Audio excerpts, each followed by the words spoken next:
Hello, good evening. Mag-market review na tayo.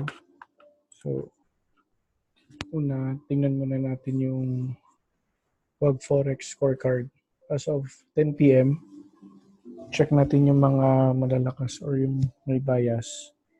Ito sa AUD, may positive 4 sa H4, positive 5 sa H1. Sa CAD, neutral, Euro, neutral, GBP, yung D1s may positive 6, JPY, negative 4 sa D1, NZD, and USD neutral. So, tingnan natin kung okay pa ba yung score sa AUD. Ayun. Sa AUD, unahin muna natin. H1 is range play, H4 is range play. Scoring, biglang nawala. So, sige, hintayin na lang ulit natin mamaya kung may lalabas na score. Okay. So, kailangan may tumaas para hindi neutral lahat. Balikan natin. So, sige, ito. Gawin na lang nating positive 4 yung AUD kunwari kasi nawawala-wala. Okay, H4, H1 is range play, H4 is range play. So, scoring may positive 4, may bias pataas. Ang CAD naman, positive 3. So, ito, invalid. Bawal natin i-trade kasi dapat may one gap rule tayo. Hintayin natin mag-positive 5 or mag-2 para ma-trade natin. So, pwedeng balikan. Now, sa AUDJPY, H1 is range play, H4 is range play. May bias tayo ng scoring sa AUD, sa H4 pataas. So, saan tayo pwede mag-buy? Tingnan natin ilang pips to. 7. Pwede ako mag-abang dito or around 90 pips. SL ng 30 pips. Pag yung price tumuloy dito sa taas, hintay ka lang ng siguro pullback, mga around 50 pips. Pwede mag-place dito. Kung gusto mo, medyo mataas nga lang, 380. Mga 60 pips. So, okay na siguro yung dito. Mas safe. Now, AUD, NZD, H1 is range play, H4 is trend play. May bias tayo ng scoring pataas. Yung NZD, neutral. Okay, so pasok naman. Okay. So,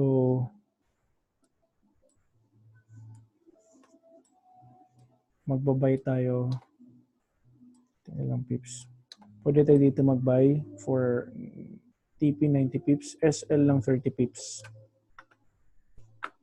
AUD, USD, H1, range play, H4, range play. Scoring, may bias na positive 4 sa H4. USD neutral. Okay? So, buy tayo dito. Pwede, gusto mo 75 or 85 pips. SL ng, okay na sa akin yung 30 pips. Kahit 25 para 1:3. Pwede na. Okay. Euro, AUD, H1, range play, H4, range play. So, may bias tayo ng scoring sa AUD, positive 4 pababa, and H1, positive 4. Sisell tayo. Ilang pips kaya to? Tingnan natin. 30, 100. Pwede ako mag-abang dito. Then, TP ng 100, SL ng 30 pips. Okay. GBP, AUD, H1, range play, H4, trend play, scoring. So, ito, makikita nyo yung score. Invalid siya kasi may dalawang strong score or strong yung pairs ng dalawa. Positive 4 tsaka positive 6. Hintay lang natin mag-neutral to para pwedeng i-trade. So, next naman, titingnan natin ano yung may score. GBP. Tingnan natin yung GBP.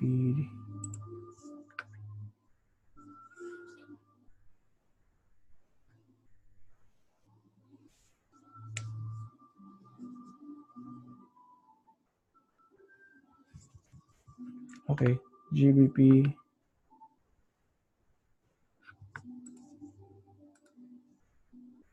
AUD. So, ito yung kanina, yung invalid. So, GBP, CAD, H1, range play, H4, trend play. So, may bias time scoring pataas, positive 6 sa D1 in favor of GBP. So, magbabay tayo dito. Pwedeng dito. Take profit around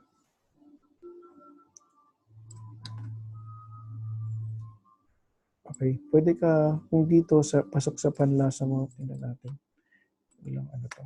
Mas pakita natin na maayos. Okay. So, pwedeng dito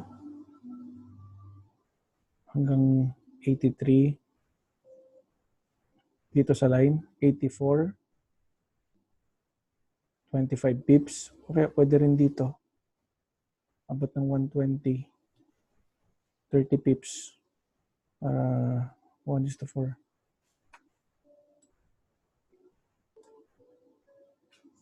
Next, GBPJPY, H1, range play, H4, range play. Scoring, bias pataas, ang GBP positive 6 sa D1. So tayo pwede mag-buy. Natin, ilang pips to? 84.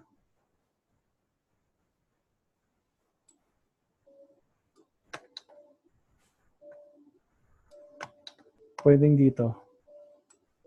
Up to 180, around 190 pips. Pwede ka mag 60 pips dito, SL. Malaki-laki. Pwede. So, next naman, GBP, NZD, H1, range play, H4, trend play. Scoring, bias D1, positive 6 sa GBP. So, magbabay tayo natin. 150 na mahigit. Pwede tayo mag-abang dito.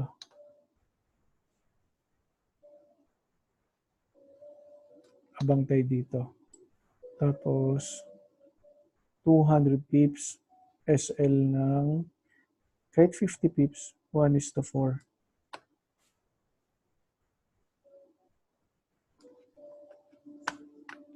GBPUSD, H1, range play, H4, range play, scoring, positive 6 sa D1, USD, neutral. So, pwede tayo mag-buy dito. Ang pips na kaya, 68. Pwedeng dito. So, 200 pips. 50 pips SL, or kung gusto mo, pwede hanggang dito lang.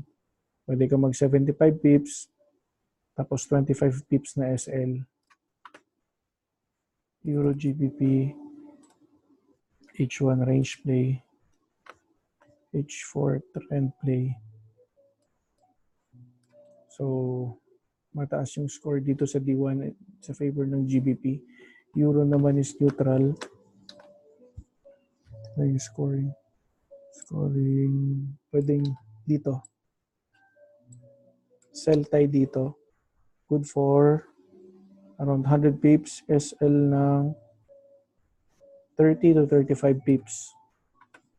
Okay. Yung next, tapos na tayo sa GBP, sa JPY. Tingnan natin kung may score yung JPY.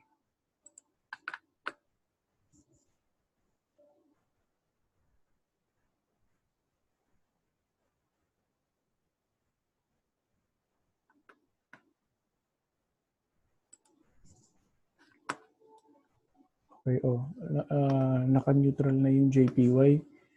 So, sige, balikan na lang ulit natin mamaya kung may score. Next naman, tingnan natin yung NZD. Para may score na yung NZD.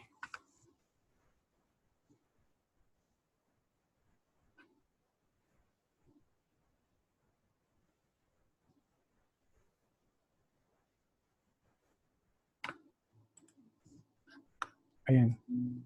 Okay. So,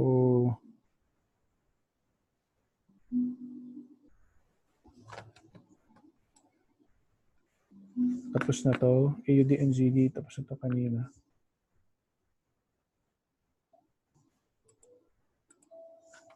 Pero sige, balikan natin. H1, range play, H4, trend play. Saan pwede pumasok? Pwedeng dito ka. May bias tayo dito sa NZD ng negative 4 eh.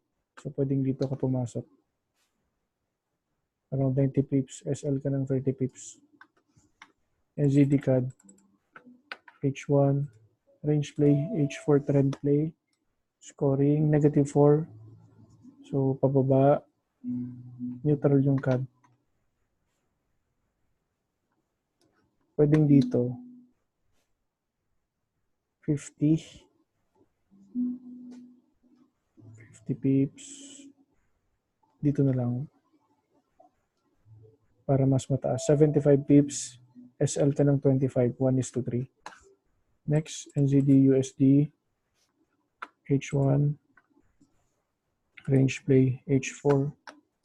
Range play. Scoring. Negative 4. So may bias tayo pababa. Neutral yung USD. Pwede tayo mag-buy.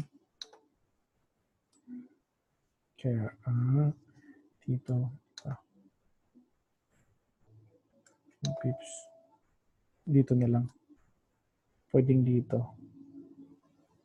So, around 75 pips. SL lang 25.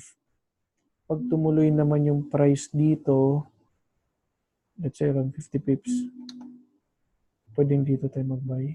Mag-sell. 95 pips. 96. SL lang 30. Next, GBP, NZD, H1, range play, H4, trend play, scoring. Ito, magandang score, positive 6. And negative 4 sa H1 ng NZD. Magbabay tayo. 61. Dito. 161, good for around 200 pips. 50 pips na SL.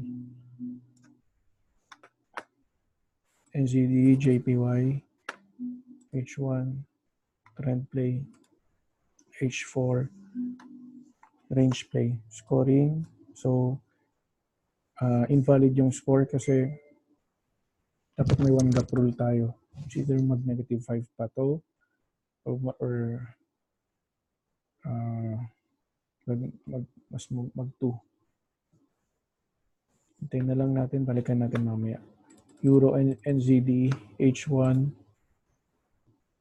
range play, H4, range play, scoring. So, eto, negative 4 to kanina, ngayon negative 3 na. So, sige, kunwari naka-negative 4 siya, saan tayo pwede mag-buy? Yan.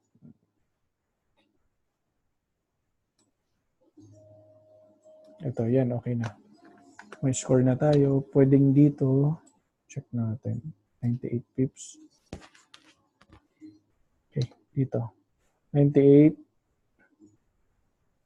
Pwede ka mag-TP ng around 105 pips, SL ng 30.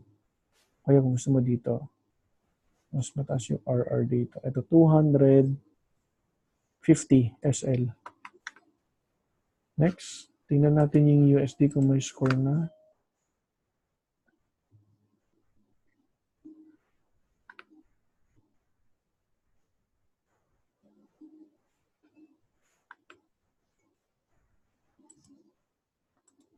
So far, wala pa. So,